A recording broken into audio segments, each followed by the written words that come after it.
Si është e mundur që një figurë si Erion Braçe, i cili të paktën njihet si një nga socialistët e vetëm pothuajse të mbetur në Partinë Socialiste, të përfundojë në një situatë të tillë, saqë do duhej të kapej krejt në befasi dhe do duhet ngrinte duart para gazetarëve mbrëmjen e sotme. Është tregues i qartë, dhuna ndaj medias është i dukshëm. Këtë e ka bërë kryeministri i vendit, kryetari i partisë vet. E ka gjuajtur gazetarën dhe thjesht është manipuluar pak situata. E kanë fshirë, nuk e kanë dhënë në mediat e tjera dhe mbaroi puna. Por është si puna e zakonit, kur burri të ngre një herë dorën, normalisht do ngret herën e dytë, herën e tretë dhe herën e katërt, bëhet zakon ai pastaj dhe s'ka më rëndësi, s'ka vlerë. Pastaj po arriti gruaja edhe kallzon penalisht, pastaj e fut në burg. Prandaj kështu është edhe kjo situata. E lama si Ramës tote Kazan, media, Kazan.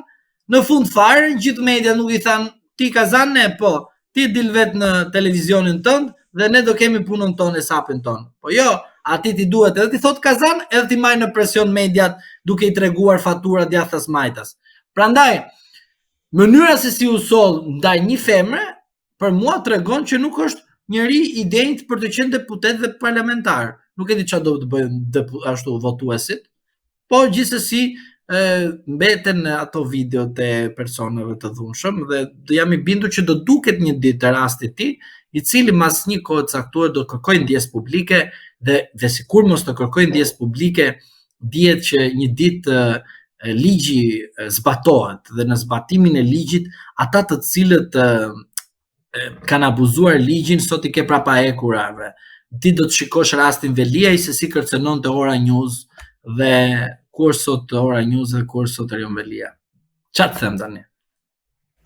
A mendoni se do duhet të ishin zhvilluar këto zgjedhje duke pasur parasysh këtë lloj situate politike, pra do duhet të ishin marrë masa më parë për të shmangur situata të tilla apo janë krejt pashmangshme në një gjendje politike kaq të tensionuar?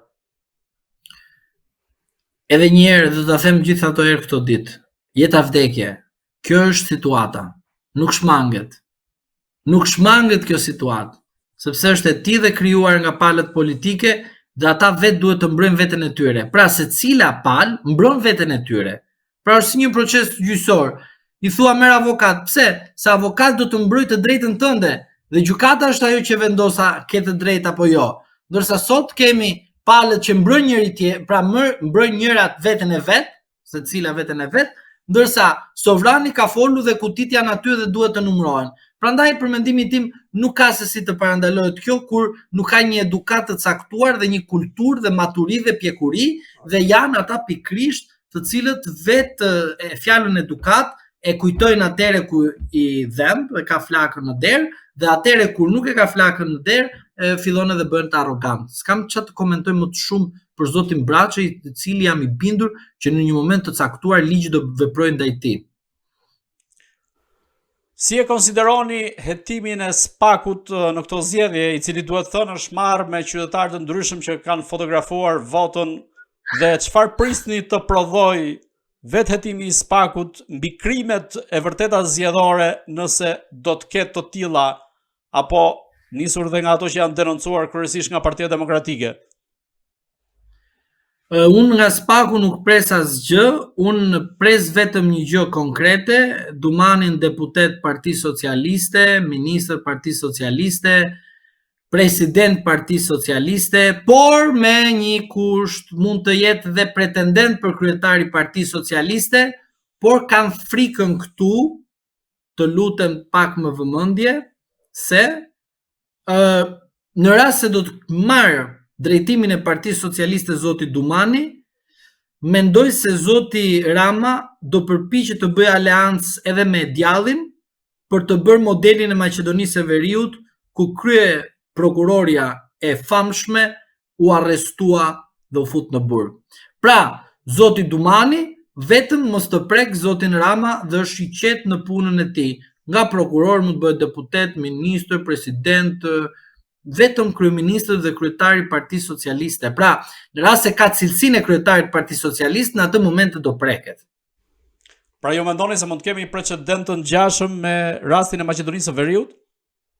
Po, në rast se zoti Dumani do preki karriken e Partisë Socialiste, patjetër, pra kryetarit të Partisë Socialiste.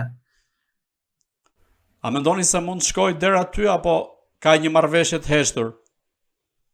Hitleri bënte diçka. Kur erdhi momenti kur tërhoq, se dha ai me votime u bë, gjitha me votime, me proces demokratik, edhe Enver Hoxha në Shqipëri me proces demokratik ka ardhur. Lexoni kushtetutën, lexoni të gjitha ato dhe do shikoni që u thoshte lidhja demokratike, popullore, me radhë. Prava. Edhe Hitleri ç'a bëri kur filloi të u tërheq, e tha tani ne po tërhiqemi se bërëm ç'a bërëm, po tani duhet të fshijmë edhe provat. Tani duhet dalin edhe ata të cilën na mbështetin duhet ikin. Edhe filloi pastrimet e veta, nuk do merren posaçërisht ç'a bëri. Edhe rasti i Enver Hoxhës ç'a bënte kur ishte mirë me antarët e partisë shoku Enver, kur fillonte ai prefte pak lapsin e bënte ai gjë, i thoshte ai ja armiku i popullit, jo më i partisë, i popullit. Pra nga partia u bëri i popullit.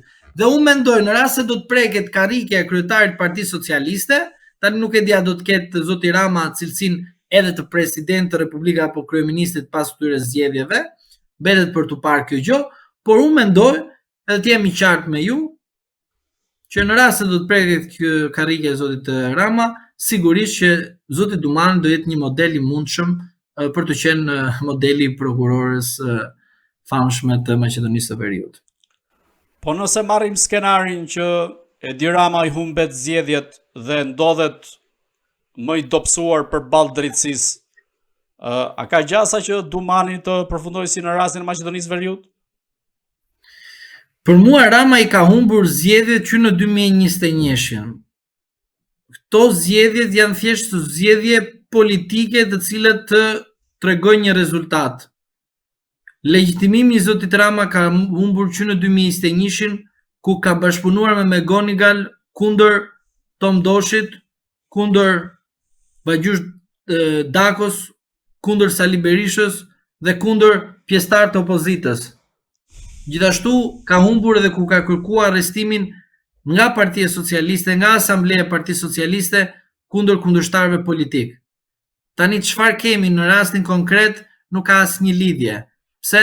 Sepse zoti Rama ka humbur gjithçka. Por çfarë ka zoti Rama? Ka Partinë Socialiste ende.